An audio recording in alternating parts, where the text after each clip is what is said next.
এই মতামতে এসে পৌঁছেছেন যে মেডিটেশন মানুষের মনোযোগ বিনোদকে ক্লিক করে আলাদা করবেন। এই গবেষণায় ডক্টর, ইঞ্জিনিয়ার, শিল্পপতি, এমনকি বিল গেটস এবং অন্যান্য আরো অনেক অনেক অনেক অনেক গুণ বৃদ্ধি পাচ্ছে। আমাদের ক্লান্তি আসছে, এই প্রবলেমগুলো আমরা প্রায় সবাই ফেস করি, যে মানুষের তাদের কর্মীদের কাছ থেকে অনেক কাজ নিয়ে নিতে পারছে, কেননা তাদের কর্মদক্ষতা বৃদ্ধি। Hello viewers, welcome to my channel. আমি ইয়োগী মায়া বলছি, জার্নি অফ ইয়োগী মায়া থেকে। সবাই কেমন আছেন?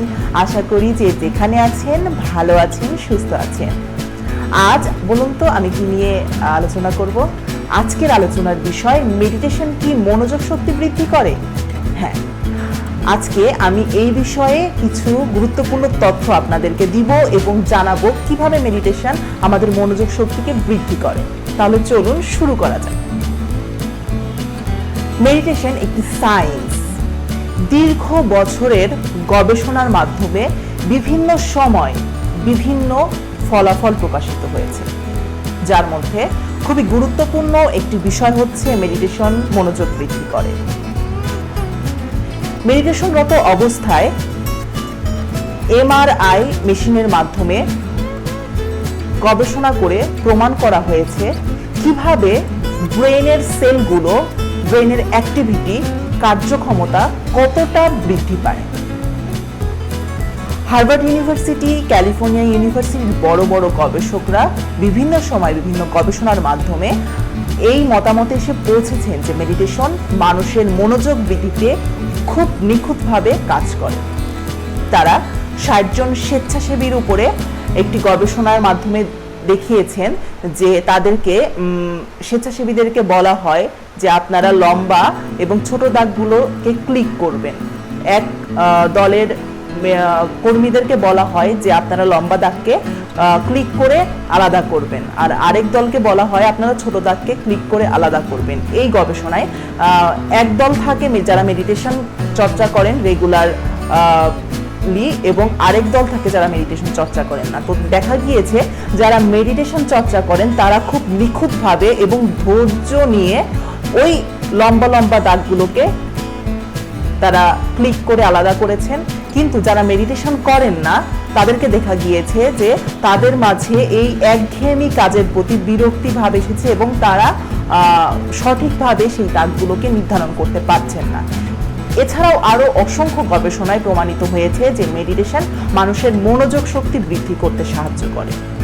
বর্তমানে বড় বড় সায়েন্টিস্ট, বড় বড় গবেষক, বড় বড় ডক্টর, ইঞ্জিনিয়ার, শিল্পপতি, এমনকি বিল গেটস এবং অন্যান্য আরো অনেক অনেক বড় বড় ব্যক্তিবর্গ রয়েছে যারা রেগুলার মেডিটেশন চর্চা করে। আচ্ছা বলুন তো, তাদের খ্যাতির অভাব নেই, তাদের ক্ষমতার অভাব নেই, তাদের টাকা পয়সার অভাব নেই, তারপরেও কেন তারা মেডিটেশন করছে?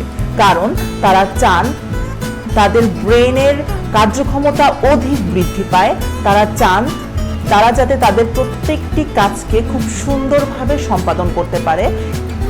এই জন্যই কিন্তু তারা মেডিটেশন করছেন। তাদের মনোযোগ শক্তি এমনিতেই অনেক অনেক গুণ বৃদ্ধি পাচ্ছে। তাহলে আমরা যারা স্টুডেন্ট, যারা বিভিন্ন স্কুল, কলেজ, ভার্সিটিতে পড়াশোনা করি বা বিভিন্ন জায়গায় কর্মক্ষেত্রে কাজ করি, অনেক সময় কিন্তু দেখা যায় যে সারাদিন কাজের পর বা দুপুরের দিকে বা বিকেলের দিকে এসে আমাদের কর্মক্ষমতা বেশ কমে আসছে। কারণ কি? আসলে কারণ এটি, আমাদের ব্রেনের কার্যক্ষমতা তখন লো হয়ে আসছে, ওয়েভটা নেমে আসছে, যার কারণে আমরা আমাদের কাজে মনোযোগ পাচ্ছি না, আমাদের ক্লান্তি আসছে। এই প্রবলেমগুলো আমরা প্রায় সবাই ফেস করি। তো আমরা যদি রেগুলার সকালে ঘুম থেকে উঠে অ্যাটলিস্ট 20 মিনিট মেডিটেশন করি, তাহলে আমাদের বডি, আমাদের ব্রেন খুব সুন্দরভাবে চার্জ হয়ে যায়, আর যার ফলে এই চার্জকে কাজে লাগিয়ে কিন্তু আমরা দীর্ঘ সময় যাবত আমাদের কর্মক্ষেত্রে খুব মনোযোগের সাথে কাজ করতে পারি। বিভিন্ন গবেষণায় দেখা গিয়েছে যে কার্যক্ষমতা কেন মানুষের মাঝে কর্মক্ষেত্রে যে কমছে বা একটা নির্দিষ্ট সময় যে কমে আসছে, কারণ এর বেশিরভাগ গবেষণায় দেখা গিয়েছে যে মানুষের মাথা ব্যথা, বা সাইনোসাইড প্রবলেম, মাইগ্রেনের প্রবলেম, এছাড়া এই যে কাজের প্রেশার, স্ট্রেস, এই কারণে তাদের কার্যক্ষমতা কমে আসে একটা সময় যেয়ে, দিনের একটা সময় যেয়ে। তো এখন কিন্তু বিশ্বের অধিকাংশ বড় বড় কোম্পানিতে, বড় বড় ইন্ডাস্ট্রিতে কর্মীদেরকে মেডিটেশন করানো হয় এবং তারা সেই ওনাররা ফ্রিতে তাদেরকে মেডিটেশন করায়। কারণ তাদের বেনিফিট হিসেবে কিন্তু তারা তাদের কর্তাদের কাছ থেকে, তাদের কর্মীদের কাছ থেকে অনেক কাজ নিয়ে নিতে পারছে, কেননা তাদের কর্মদক্ষতা বৃদ্ধি পাচ্ছে।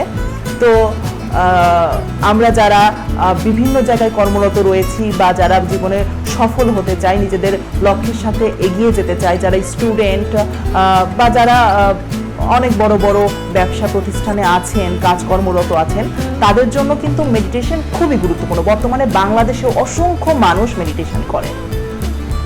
মেডিটেশন ব্রেনের ওয়েভগুলোকে, ব্রেনের সেলগুলোকে খুব অ্যাক্টিভ করে তোলে, কার্যক্ষমতা বৃদ্ধি করে। তো আমি বলবো যে মেডিটেশন অবশ্যই মনোযোগ বৃদ্ধি করে। আপনারা যে ক্ষেত্রে আছেন, কর্মক্ষেত্র বলুন, স্টুডেন্ট বলুন, সবাই আপনারা প্রতিদিন অ্যাটলিস্ট 20 মিনিট মেডিটেশন করবেন। আর কেউ যদি কর্মক্ষমতা অধিক বৃদ্ধি করতে চান, তাদের জন্য দিনে অন্তত 2 বার 20 মিনিট করে আপনারা মেডিটেশন করবেন। দেখবেন খুব অল্প দিনের মধ্যে আপনারা আপনাদের কর্মক্ষমতা, আপনাদের ব্রেনের কর্মদক্ষতাকে বাড়িয়ে নিতে পেরেছেন, আপনাদের কনসিয়াসনেস বেড়ে গিয়েছে, আপনাদের স্ট্রেস কমে যাচ্ছে, আপনাদের ডিপ্রেশন কমে যাচ্ছে, এমনকি আপনাদের বডির বিভিন্ন ক্রিয়া, আপনাদের বিভিন্ন পেইন, ব্যাক পেইন, অনেকের এই প্রবলেমগুলো থাকে, বিভিন্ন ডিজিজ কমে আসছে, ইমিউনিটি সিস্টেম বেড়ে যাচ্ছে। তাই আমি বলবো অবশ্যই আপনারা সচেতন ব্যক্তি। বর্তমান সময়ে আমরা সবাই চাই একটা ভালো লাইফ লিড করতে, ভালোভাবে কর্মক্ষেত্রে সফল হতে, উপরে উঠতে চাই। তো তাদের জন্য রিকোয়েস্ট থাকলো যে আপনারা প্রতিদিন অ্যাটলিস্ট 20 মিনিট মেডিটেশন করুন। আজকে আমার ভিডিওতে আমি চেষ্টা করেছি আপনাদের সামনে কিছু তথ্য তুলে ধরতে। আশা করি আপনাদের ভালো লেগেছে। এখনো যারা আমার YouTube channel journey of Yogi Maya subscribe করেননি, এখনই জার্নি অফ যোগী মায়া চ্যানেলটি সাবস্ক্রাইব করুন এবং ডান পাশের বেল আইকন ক্লিক করতে একদম